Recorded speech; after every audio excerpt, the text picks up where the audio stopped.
Selamat pagi, saudara-saudara. Saya di kesempatan ini mau membagikan sesuatu eh, kebaikan Tuhan dalam kehidupan saya. Saya mau menceritakan pengalaman saya di mana Tuhan eh, memperhatikan anaknya yang menjerit. Eh, dalam hidup ini kita sering mengalami keadaan yang terendah juga. Pada saat itu saya sedang mengalami keadaan di dalam keadaan yang terendah dan di mana keadaan itu memaksa saya untuk bekerja apa aja.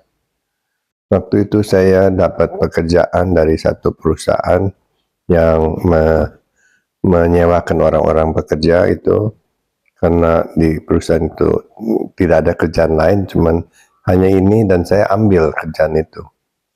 Kerjaan itu adalah membersihkan satu gudang daripada supermarket. Gudang itu sangat luas dan gudang itu saya membersihkannya dengan dikasih waktu selama Senin sampai hari Jumat. Dan saya masuk Senin, saya masuk pagi, terus kerja sampai sore.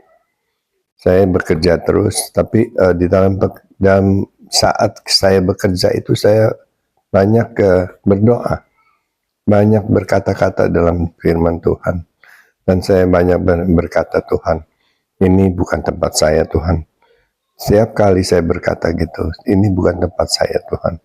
Biarlah Tuhan Engkau carikan tempat yang terbaik bagi saya. Dan waktu itu saya membersihkan ruangan itu dengan sungguh-sungguh. Saya bukannya sembarangan gitu, tapi sungguh-sungguh. Semua setiap ujung-ujungnya tempat itu saya bersihkan dengan rapi, walaupun banyak debu gitu. Dan saya bekerja itu bukan dengan hati kesal gitu, tapi ya apa yang harus saya kerjakan itu. Dan pada waktu itu hati saya damai sejahtera, walaupun saya harus mengerjakan pekerjaan yang bukan kehendak saya gitu, karena terpaksa. Tapi saya bersyukur dari Senin sampai Jumat itu saya tetap bekerja.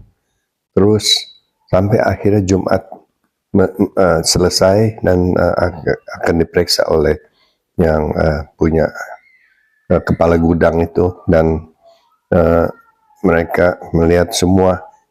Dia mengatakan belum pernah gudang ini sebersih ini. Dan saya bersyukur saya bisa menjadi berkat juga buat mereka gitu, dan mereka melihat sesuatu yang lain daripada orang lain gitu, karena kita anak-anak Tuhan, kita bekerja dengan kapasitas daripada kerajaan surga gitu. Kita orang-orang yang benar, orang-orang yang benar itu mengerjakan pekerjaannya sungguh-sungguh dan lebih baik daripada orang-orang dunia.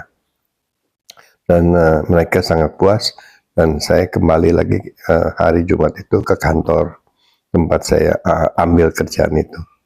Waktu itu di kantor saya bilang sama sekretarisnya, saya sudah selesaikan pekerjaan ini dan saya akan pulang gitu. Terus sudah itu tapi sekretaris bilang, kamu duduk dulu, kamu tunggu, nanti bos saya akan mau bicara sama kamu. Oh ya, oke, saya tunggu. Berapa lama, 5-10 menit saya tunggu gitu, dan bos datang. Dia bilang, saya ada kerjaan untuk kamu, tapi harus dimulai besok. Besok itu hari Sabtu, dan kamu harus kerja besok dan Minggu harus kerja gitu. Kamu akan dikerjakan di satu perusahaan kapal. Saya bilang, saya mau pikir-pikir dulu. Kamu jangan pikir-pikir, kamu ambil ini kerjaan sekarang. Terus udah gitu saya pikir, saya merenung sebentar di tempat itu. Tuhan kalau memberikan kesempatan bagi kita, ya kita terpaksa harus ambil, walaupun hati saya nggak mau kerja gitu untuk Sabtu itu. dan akhirnya saya kerja Sabtu itu. Sejak Sabtu itu terus saya kerja, Minggu saya kerja juga, dan waktu hari Minggu itu waktu saya kerja datang direktur dari perusahaan kapal itu. Dia bilang, kamu hari Senin kamu harus ke kantor saya, kamu menghadap kantor saya gitu. Terus saya bilang, ya oke, saya pergi ke kantor kamu. Saya sekerja 2 hari itu di kapal, dan saya sungguh-sungguh kerja, saya beres. Dan waktu hari Senin saya datang ke kantor direktur itu, dia bilang, saya mau dipekerjakan sebagai pekerja tetap di perusahaan itu. Karena selama 2 hari ini mereka dapat laporan dari pemimpin kapal itu kalau saya kerjanya baik dan sungguh-sungguh, dan mereka langsung menerima saya katakan oke, saya akan kerja gitu di perusahaan ini. Dan sejak saat itu saya kerja di perusahaan ini selama 6 tahun. Selama 6 tahun, dan posisi saya selama kerja makin lama makin meningkat. Karena kesungguhan kita menjadi berkat, menjadi garam di perusahaan itu. Ini kesaksian saya yang